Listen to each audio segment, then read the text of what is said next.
Fala pessoal, tudo bom? Sejam bem-vindos a mais uma aula nossa semanal. Hoje é a quarta aula, estou aqui eu, Luciano Brunetti, com o meu amigo Thiago Cruz e Tadeu Cruz. E hoje a gente vai falar um pouco sobre a diferença entre clube formador para clube captador, né? E para começar a falar um pouco sobre esse assunto, né, eu queria introduzir o Thiago aqui, que o Thiago, para quem não sabe, trabalhou com categoria de base, montou ótimas equipes, inclusive para a Copa São Paulo. Então vou deixar o Thiago começar a falar sobre o assunto. Thiago. Eu acho que não é que existe uma diferença, né? Eles meio que caminham juntos, né? A questão da captação com a questão da formação do atleta. Até porque o primeiro passo para o atleta entrar dentro do clube, você precisa captar o atleta. Então, seja ele numa peneira, numa avaliação que você vai fazer em algum projeto, em alguma escolinha, ou um jogo que você está assistindo, você faz a captação do atleta, você traz para dentro do clube para aí sim você formar o atleta dentro do elenco, né? Do grupo ou propriamente do time. Então, o primeiro passo é a captação para depois você trabalhar a formação do atleta. Aí você trabalha as questões para desenvolver o talento, né? De desenvolver todo o potencial dele enquanto jogador. E a formação também do atleta, eu acredito que vai muito além disso também, né?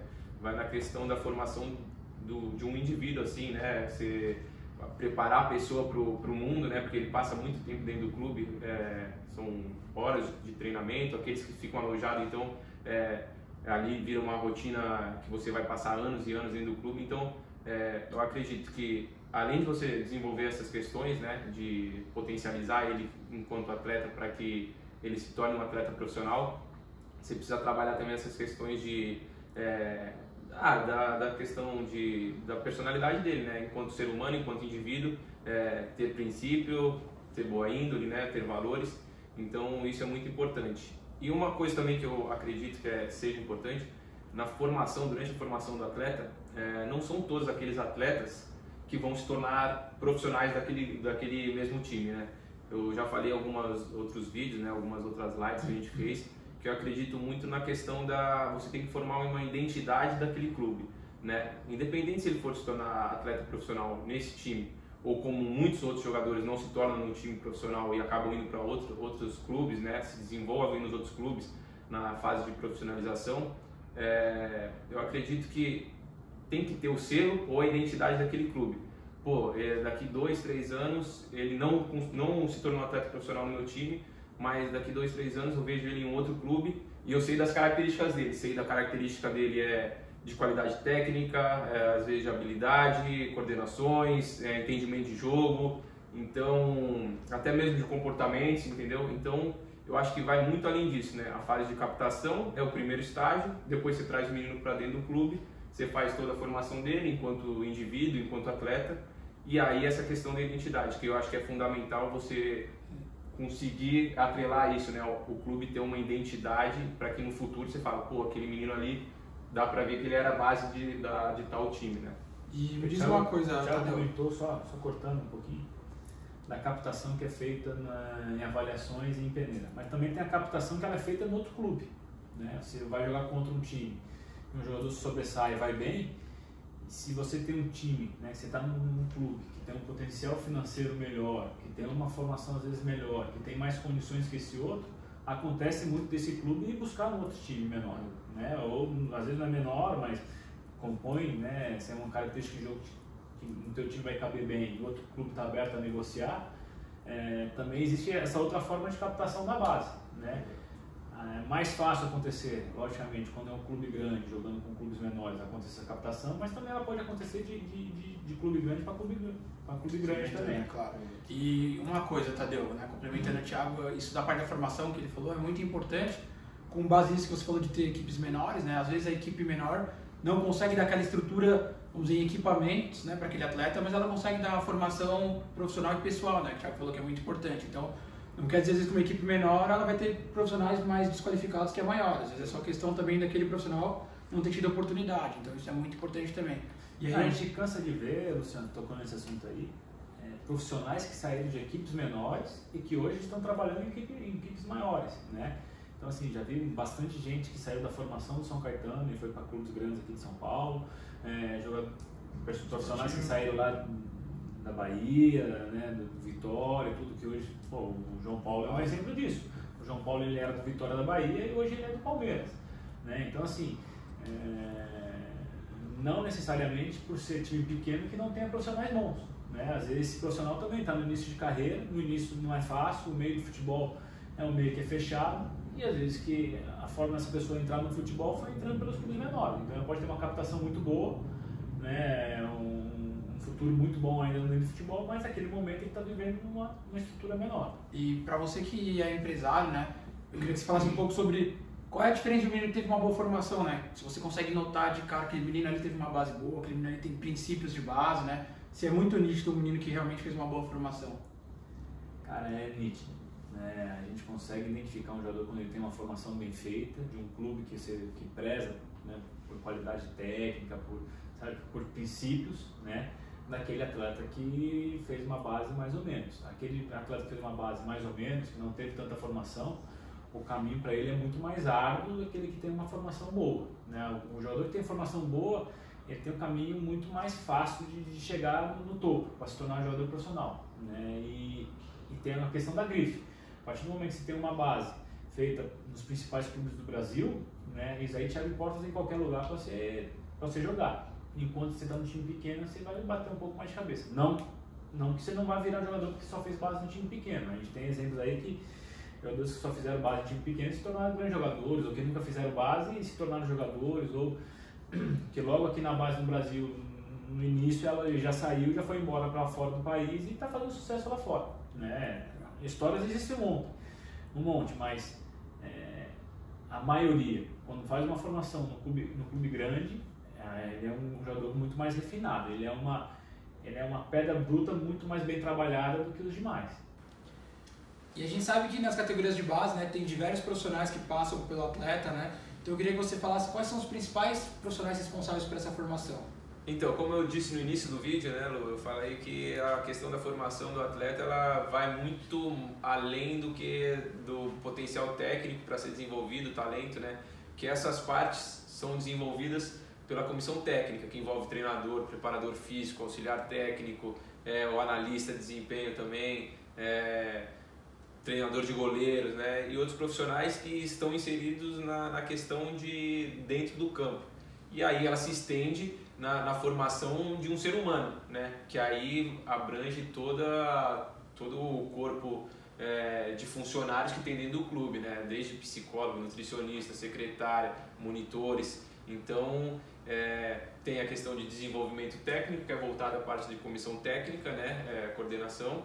E aí a parte de como indivíduo, que além das questões de relacionamento com a comissão técnica e o coordenador, também o relacionamento ela vai e se estende ao psicólogo, nutricionista, fisioterapeuta, né? Todas essas áreas. E Tadeu, me diz um pouco mais, na época que você era atleta, por exemplo, né? O que você lembra que você tirou de lição assim, enquanto você estava na categoria de base? Você fez uma boa base, né, no São Paulo, que hoje acho que é uma das melhores bases do país aí, se não for a melhor. O que você lembra que você aprendia diariamente, que depois quando você possivelmente passou por outras equipes menores era diferente assim? Você falou, caramba, agora eu percebo que aquilo ali era realmente muito bom. Cara, assim, eu comecei muito cedo no São Paulo, se não me engano era 11 ou 12 anos de idade, né? E eu sei que quando já no fim da minha base, quando acabei passando por outros clubes menores, né? E quando eu cheguei no profissional, o que todo mundo comentava era que minha qualidade técnica era muito boa. E a qualidade técnica no goleiro você cria, você se faz. Você não, lógico, se você tem um dom é muito mais fácil, né? Tem as pessoas que já vêm com dom e tal. Mas o que a gente acaba vendo é que a qualidade técnica, principalmente para o goleiro, que era goleiro, né? Você acaba formando o goleiro. Então eu chegava nos lugares e os caras falavam, pô, você tem uma formação muito boa, você tem uma qualidade técnica muito boa, né? Então assim, era o que fazia eu me sobressair junto dos outros, né? E dentro dessa história, quando eu era sub-15 mais ou menos, eu lembro que chegou um goleiro, ele já era grandão, já tinha 1,86 m por aí,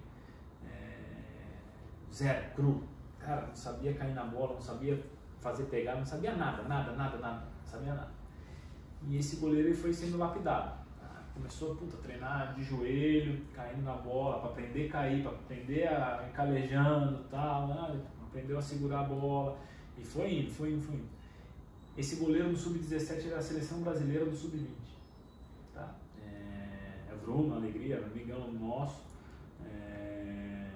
Uma fatalidade, ele chegou no profissional, seleção brasileira, tido como substituto do Rogério, acabou sofrendo um acidente de carro, né, ficou paraplégico, hoje ele é atleta paralímpico, tudo, né, mas foi um atleta que ele foi formado, né, ele chegou cru, tinha tamanho, que hoje em dia, na época principalmente era o que o pessoal buscava, né, e quando ele chegou no profissional ele era um goleiro completamente formado, né, batia bem na bola, pô, saía bem do gol, pô, caía, sabe, fazia todos os fundamentos perfeitamente.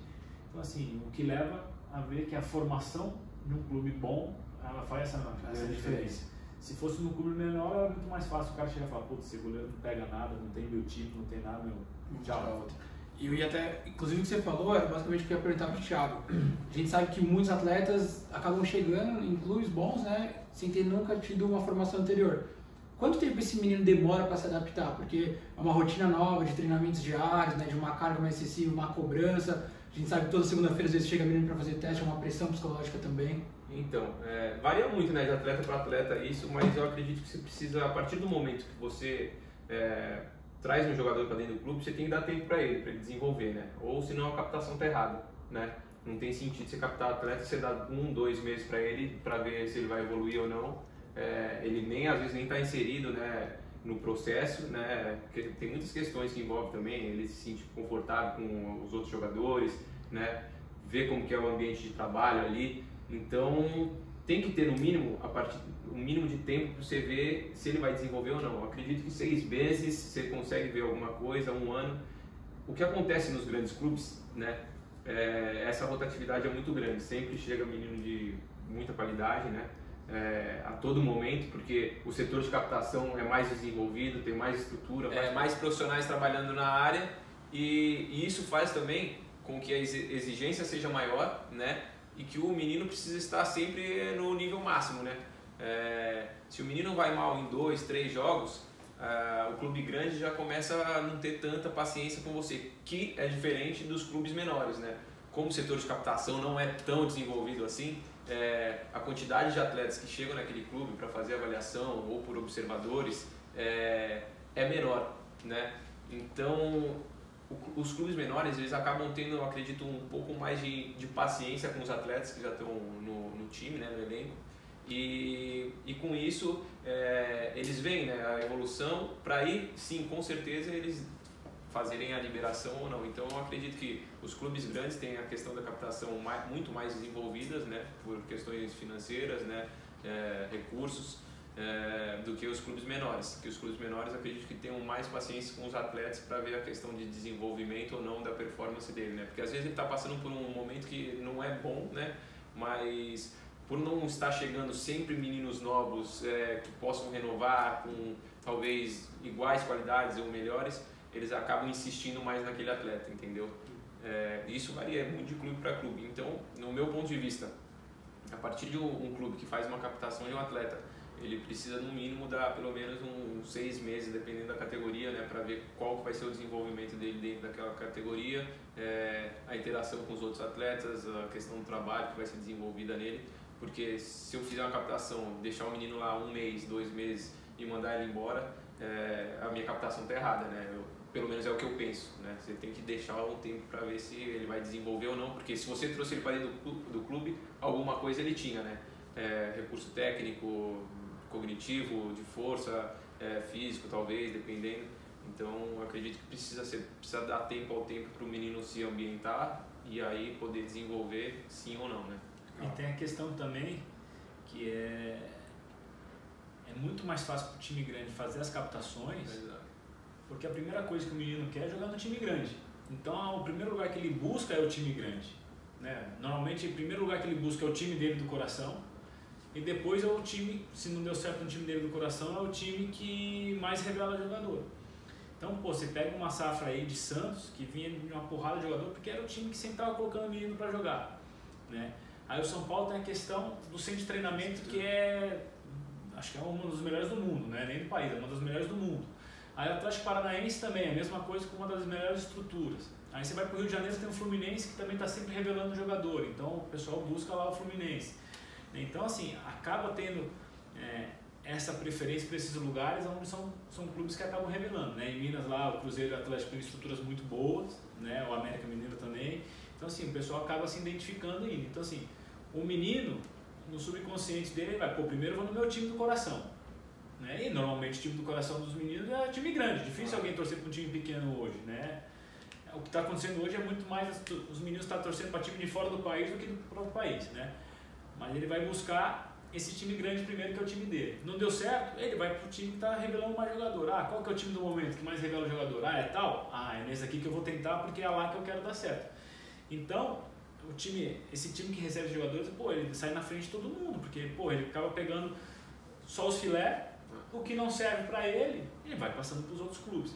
Então, assim, uma formação de um time pequeno, que na época tinha o Desportivo Brasil, que tem o Red Bull, o próprio Figueirense, tudo, pô, é o resto do resto, porque assim, ele não deu certo no time tal, ele foi para outro time, aí não deu certo nesse outro time, aí vai tentar mais um outro time, não deu, aí ele vai acabar indo para esse. Então, tem que tirar o chapéu para esses times, né? Que nem o Thiago estava no Figueirense, né? Esses outros times que são menores, né?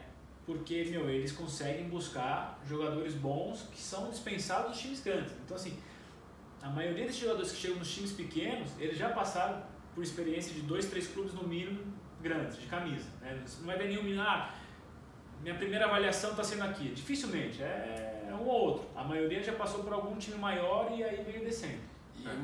E isso não impede de amanhã ou depois ele voltar pro time do coração dele, ou para aquele time que ele foi dispensado. Tudo, que ainda deve ser o objetivo dele lá no fundo, né? Exato. E uma coisa muito interessante, Adriano, isso que você falou, né?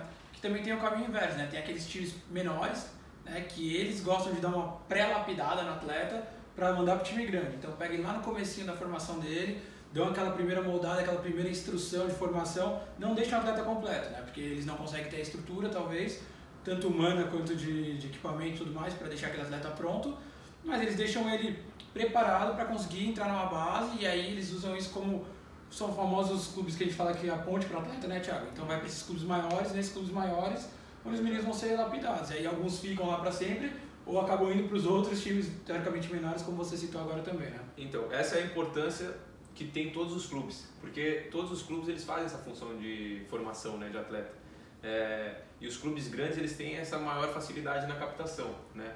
Porque tem muitos já profissionais envolvidos naquele setor, e aí desde cedo eles, cada vez mais cedo, eles já têm uma espécie de monitoramento, captação, conseguem ir em outros centros, né? Não especificamente em um só que eles atuam, começam a ir em outras regiões do Brasil e já tem um acompanhamento.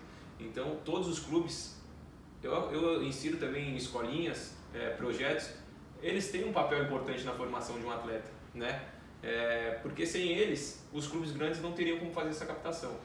Então, eu acho que todo esse passo a passo é fundamental no futebol para a evolução de um atleta, para a formação de um atleta, e os clubes grandes eles têm se beneficiado na questão de captação pelas estruturas, pelos profissionais que têm envolvidos, e eu acho que é nesse caminho que tem trilhado as questões do futebol, né? E existe uma cadeira hierárquica no futebol, tá? Nos últimos anos ela tem diminuído um pouco porque tem tido times que nem o Flamengo, o Palmeiras, que vão buscar jogadores lá fora né? Mas o caminho natural das coisas é o time pequeno revelar os jogadores para o time grande vir comprar, para revelar esse jogador e dar um preço final nele, dar uma grife nele e vender para fora do país. Esse é o caminho natural dos atletas aqui no Brasil. É isso que acontece aqui no Brasil. Então, o time pequeno ele forma o time grande dá visibilidade e vende ele para fora. Nos últimos anos perdeu um pouco isso com o Flamengo contratando jogadores que eram da Europa consagrado, o Palmeiras, mas esse é o caminho natural das coisas. Tanto é que quando os times grandes estão ruins, o que eles apelam? Vamos buscar os nossos jogadores no time menores ou no time na nossa base. Por quê? Revela, custo baixo e vende por um custo para sanar as dívidas. É isso que acontece. É verdade, até porque assim, a gente fala clube grande, né? Mas sempre tem alguém maior, então os times da Europa acabam sendo muito maiores por conta da moeda e tudo mais, e o mesmo se aplica aos jogadores de base, né? Quando o menino chega na base, às vezes, sempre vai ter um atleta melhor que ele e um atleta pior, em todo lugar, acho que na vida, né, Thiago? Tudo que você faz, tem alguém melhor e pior. A questão é, o atleta tem a base, ele tem que entender que é o momento para ele aprender, para ele aprimorar, para chegar no profissional bem. Então, se hoje o menino chega num clube, vamos dizer que o menino chegou agora no clube grande, né? Provavelmente ele não está acostumado, talvez, com o próprio ambiente, né, que já é um ambiente de atletas mais, vamos dizer assim, experientes, né, atletas que já têm uma bagagem maior, ele vai ter que se acostumar. Ele talvez não tenha um fundamento tão bom quanto aqueles meninos que já estão há mais tempo treinando, mas não quer dizer que num período de tempo ele não possa evoluir e passar, né? Como o Tadeu citou um caso agora. Então isso é muito importante também para o atleta entender, né? Tem até mesmo a própria questão de, por exemplo, às vezes vem um menino de um clube menor, né, para uma base de um clube maior. O menino, às vezes você vai ver, ele não tem coordenação para fazer uma academia, né? A primeira vez que ele está tendo contato com uma academia. Então tem essas questões também de força, suplementação, alimentação. Então você precisa dar tempo ao tempo para o menino, né? Quando você faz uma captação, você precisa dar tempo ao tempo, inserir ele no processo e ver o desenvolvimento dele, né? Por isso que eu acho que precisa de paciência para os meninos quando eles vêm de clubes menores para clubes maiores. É mais ou menos nessa linha, assim. Nessa Taça São Paulo agora eu vi uma curiosidade que diferente dos outros clubes, né? Eu vi um clube grande aqui de São Paulo buscando um jogador no último ano dele de júnior, o que é extremamente raro. Muito difícil acontecer. Normalmente eles vão buscar o jogador que é ainda o primeiro ano de Copa São Paulo, o segundo ano de Copa São Paulo, nunca no último ano. E aí eu questionei o diretor, falei, cara, porra, você tá indo buscar um jogador no último ano, né? Eu falei assim, Tadeu, esse é um jogador que veio de uma base que não existe, tá? Ele tem algumas coisas interessantes que eu acho que se eu deixar ele aqui um período de 6 meses, eu consigo fazer ele evoluir. Se ele evoluir, o que a gente tem feito, evoluir nos meninos que a gente tem nosso aqui no 15, no 17, nesse último ano, ele vai dar jogador bom. Ele vai dar o que a gente espera, né? Ele falou assim, mas realmente não é de costume, é que a gente viu muitas coisas interessantes que sobrevaleceram ao que ele não tinha. Então assim, a gente viu uma margem de crescimento nele que pode evoluir porque ele vinha de uma base que não existia. Então acho que isso é muito importante, né, Deu? Porque aquilo que a gente já falou anteriormente, é nítido um menino que não tem base, porém não é impossível que ele chegue ao profissional, né? A gente tem diversos casos de atletas que chegaram ao profissional sem base. A grande questão é que ele vai ter que correr atrás do prejuízo, né? A gente fala. Então, vai ter que se esforçar mais, se sobressair alguma coisa, como você falou, talvez a qualidade técnica, algo do tipo. Porque o simples fato de uma formação, você nota no atleta no domínio de bola dele, no próprio posicionamento, no entendimento de jogo, né? Porque a gente fala assim, é igual um trabalho normal, né? Então, você começa a trabalhar, você vai pegando experiência, depois de 2 anos você tá craque naquilo, depois de 3 anos a mesma coisa. O menino que teve base, futebol é o trabalho dele, ele tem 5, 6 anos na frente de um menino que não teve base. Às vezes ele não é melhor que o profissional que chegou agora, mas ele tem mais tempo de casa e de entendimento, né? E no futebol, tempo é muito importante e muito precioso para as coisas acontecerem, né? Exato. Tempo é muito precioso no futebol, porque ele passa rápido. Principalmente nessa fase de categoria de base, né? É muito importante. E se o menino não chegar, perder esse tempo e não chegar perto vamos a gente falar da ponte final ali, né, do 20 para o profissional, acontece que ele fica no caminho. Às vezes ele tinha talento para ser um grande jogador, mas na hora de virar ele não estava pronto, né? Você já deve ter visto algum caso de meninos assim, né? Acontece, isso é natural. A gente já cansa de falar aqui que o trampolim mais alto, né, é a transição do sub-20 para o profissional. Mas isso é importante, né? Toda essa questão, acho que esclarece a dúvida de muitas pessoas com a questão de captação, formação. Então, é mais ou menos esse passo a passo que acontecem as coisas. Clubes grandes, geralmente, por ter sempre uma rotatividade maior de meninos, acabam tendo mais pressão dentro dos elencos, né? Acabam, alguns meninos começam a ir para outros clubes menores, os clubes menores acabam tendo, querendo ou não, mais paciência porque a captação não é tão desenvolvida assim, eles esperam ver a reação do atleta, né? Se é só um período mal que ele está enfrentando ou não. Então, e como o Tadeu falou, todo clube tem a sua importância na formação de um atleta, né? Seja a escolinha, projeto que passa por um clube um pouco menor, que depois faz a transferência, né? Depois vai para um clube um pouco maior e depois futuramente dá a grife, dá minutagem, dá tantas outras questões, desenvolve a última fase, né, do atleta e aí depois é vendido para fora, né, com outros valores que com talvez eles... E outra coisa interessante que eu ia até falar, que tem se tornado cada vez mais comum, é a transferência de atletas jovens para a Europa, né? A gente pôde ver aí nas últimas transferências como do Vinícius Júnior, né? Ele com 18 anos ele foi para o Real Madrid. Agora recentemente teve a do Renier, foi para o Real Madrid também, completou 18 anos lá. Antigamente teve a do Pato, alguns anos atrás, que também foi contratado com 17 anos e só foi com 18 pro Milan. Mas tá esquecendo aí, tem o Rodrigo que foi pro Real Madrid, Militão, tem o Militão que foi pro Porto, tem o Vitão que foi pro Shakhtar Donetsk, tem o Luan Cândido que foi pro Red Bull, Salzburgo. Fernando do Palmeiras, seu Shakhtar também. O Fernando foi pro Shakhtar também. Vixe, tem mais alguém que foi pro Milan. E isso saindo de... Paquetá. O Paquetá jogou, mas foi... O Léo Duarte também foi bem cedo. E isso... São jogadores grandes, né, Thiago? Jogadores grandes, de clubes grandes. A gente tá falando de São Paulo, Flamengo, né? O Augusto, Palmeiras, que foi do Real Madrid, com 17 anos. Então, a gente está falando de clubes grandes. A gente falou São Paulo, Palmeiras, Flamengo, as maiores estruturas do Brasil. E os clubes lá de fora estão vindo cada vez mais cedo, fazem esse monitoramento, já acompanham, né? Às vezes você vai ver a base de dados deles, eles já acompanham os meninos desde sub-15. E eles querem fazer essa última lapidação do atleta lá inserido na Europa, né? Porque tem outras questões de jogo, né? Um jogo mais intenso. Então, chega mais pronto profissional. Chega mais pronto profissional, eles têm um pouco mais de paciência. O menino está indo com 17 para 18 anos lá, ele ainda é sub-20, ele ainda tem 2 anos de sub-20. Então, ele tem, às vezes ele não é inserido diretamente ao clube principal, o time principal, mas joga no time B, ou é emprestado. Então, você vê que a questão da captação está cada vez mais cedo, essa questão de lapidação também está cada vez mais cedo, e é o que eu tinha falado anteriormente.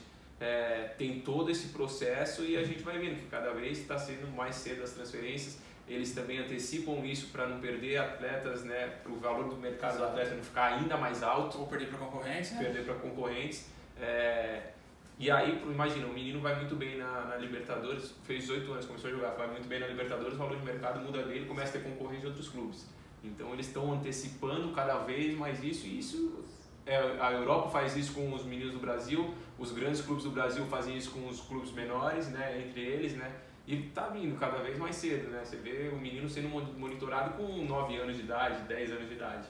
Não, os times de fora do país estão vindo buscar já a monitoramento a partir de 15, 16, 17 anos de idade, para a hora que começar a ver que dá para fazer uma transferência, ele ir lá e cacifar o jogador, porque é mais fácil ele perder 5, 6 milhões, que é dinheiro pra caramba, num atleta, e ele dá errado, e ele tendo a grife do time dele, depois ele consegue escoar, ele escoa ele pelos mesmos valores que ele investiu, do que depois de, sei lá, 2 anos, 1 ano e meio, tem que gastar 30 milhões. Verdade. Então assim, o Lucas, 1 ano antes de ser vendido, talvez ele valesse 5 milhões. Depois ele foi vendido por 37, 32, não me lembro agora. Então assim, o clube podia ter gasto só 5 milhões, teria o jogador e não teria gasto os outros 27, 30, sei lá quanto que foi. Né? Então ele economiza também. Exato. Né? Ele antecipa. E se deu errado, arriscou errado, ele consegue colocar ele no mercado por esse valor que ele arriscou, por 5 milhões. Eu lembro que lá atrás, o Manchester United, a gente fazia uma colaboração com o pessoal do Manchester United, e eles gostaram de um atleta. Né? E eles tinham 5 milhões de euros para pagar nesse atleta. Eu falei assim, mas o atleta nunca jogou no profissional, cara, jogou muito pouco no profissional para você pagar 5 milhões. Né? Eu vi um atleta do time adversário, que tinha 3, 4 anos de profissional jogando, indo bem, já tinha jogado em outra equipe antes, foi vendido por 4 para um time grande, e ele falou assim, a nossa filosofia, a gente pode arriscar até 5 milhões. Então, por esse jogador, a gente arrisca o máximo, pode dar. No fim, o negócio acabou não saindo, né? E o clube que não quis vender também perdeu, porque depois vendeu por muito menos. Acabou vendendo por 2 milhões e meio para o clube da Europa, mas vendeu por muito menos. Mas naquele momento o apetite do Manchester United não era rasgar, mas era cacifar, apostar 5 milhões, que era o teto deles em meninos de base. E isso, entendeu, que a gente está falando? A gente está falando de clubes grandes da Europa, né? Mas também tem o Emirados hoje que vem buscar meninos novos aqui, propriamente Portugal que pega meninos de times menores também, né? Então essa captação não é só em, vamos dizer, números e valores expressivos também. Às vezes eles vêm pegar meninos de clubes menores aqui para dar essa oportunidade também. Então é isso que a gente sempre fala para vocês, né? O importante para o seu filho, acho que a lição geral da aula hoje, né, sobre tudo que a gente falou em muitos assuntos, é que não importa onde seu filho está, mas ele tem que estar numa base. Então, independente do lugar que ele vai estar, ele vai aprender algo diferente, ele vai estar evoluindo, e é muito importante isso, né? Então acho que para finalizar a aula de hoje, né? Então eu tenho uma novidade que a gente guardou aqui para o final da aula para vocês, para quem assistiu a gente até o final, né? Que no dia 8 de junho agora vão iniciar as aulas da Semana do Familiar de Atleta. São 3 aulas que a gente preparou especialmente para vocês, para poder ajudar vocês a alavancar o potencial do seu filho. Quem quiser saber mais sobre o filho e estiver empenhado, se prepara que estão bem bacanas as aulas, né, Thiago? Estão demais, estão bem bacanas. Escolhemos temas que, né, são as maiores dúvidas dos familiares, né? Vai ser legal a interação de vocês. Tem uma aula que a gente interage com vocês, passa a lição de casa, né? Acho que vai ser bem bacana essa semana. Vai ter conteúdos inéditos, a gente vai contar coisas pessoais nossas que ninguém sabe, então aguardem que tá bem legal, né? Acho que é isso, né, Tadeu? Vamos assistir aí, né? Vamos lá. E quem ainda não segue a gente nas redes sociais, segue aí, Segredo de Jogadores. Entra no grupo Telegram, tá aqui embaixo o link. Valeu? Até semana que vem, gente. Um abração. Valeu, um abraço. Um abraço.